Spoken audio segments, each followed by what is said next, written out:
त्रेता युग में राजा दशरथ के घर में जन्मे श्री राम को मर्यादा पुरुषोत्तम कहा जाता है। आज तक श्री राम से ना तो कोई उत्तम हुआ है और ना ही होगा, लेकिन श्री राम को भी इस युग में श्राप मिला था। इस श्राप के फलीभूत होते ही कलयुग की शुरुआत हो गई थी।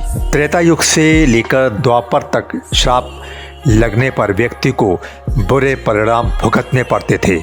श्राप एक तरह से किसी को भी दुख पहुंचाने और आत्मा दुखाने पर उस व्यक्ति द्वारा दिया जाता था।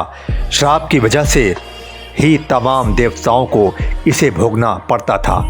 ठीक ऐसे ही त्रेता युग में मर्यादा पुरुषोत्तम श्री राम को श्राप मिला था। ये श्राप उन्हें वनवास के दौरान मिला था।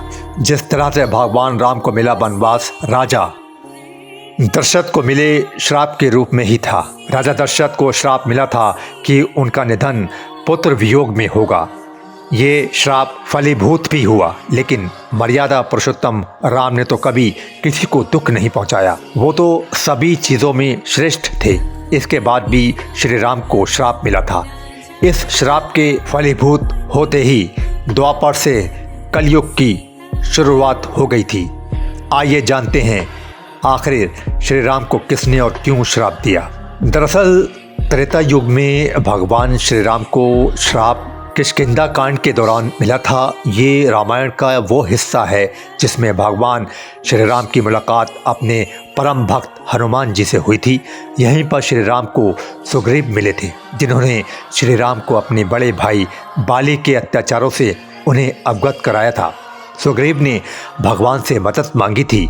इस दौरान श्री राम ने बाली के सामने सुग्रीव को भेजा और छिपकर बाली पर तीर चला दिया।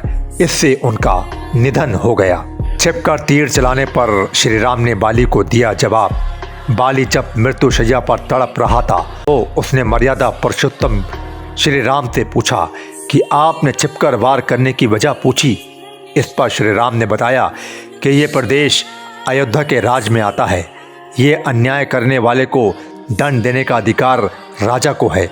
उन्होंने बाली को अपना परिचय बताया कि वो अयोध्या के राजा भरत के भाई हैं। श्री राम की इस बात को बाली तो मान गया, लेकिन उसकी पत्नी तारा बहुत दुखी हुई और उसे पति की मृत्यु का दुख सहन नहीं हुआ। पति बाली की मृत्यु से दुखी हुई उनकी पत्नी तारा ने श्री राम से छिपकर तीर चलाने का कारण पूछा। श्री राम के बताने पर भी वो संतुष्ट नहीं हुई। उसने विलाप करते हुए श्री राम को श्राप दिया, मेरे पति के छिपकर प्राण लिए हैं, इसी तरह एक दिन आपकी भी मृत्यु होगी। ऐसे ही कोई व्यक्ति छिपकर तीर चलाएगा और आपको मृत्यु पीड़ा का सामना करना पड़ेगा।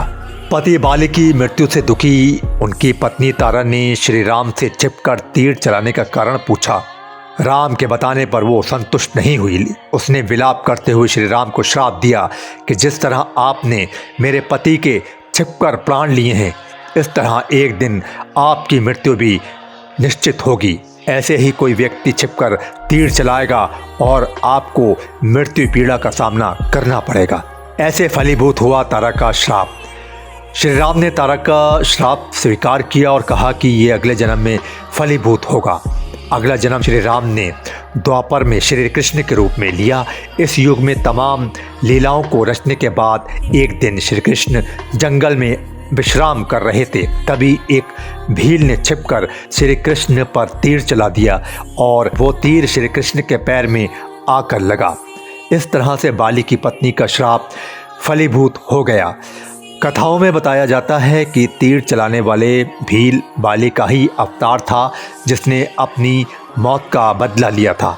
श्री कृष्ण की मौत के बाद ही युग बदला और कलयुग प्रभावी हो गया।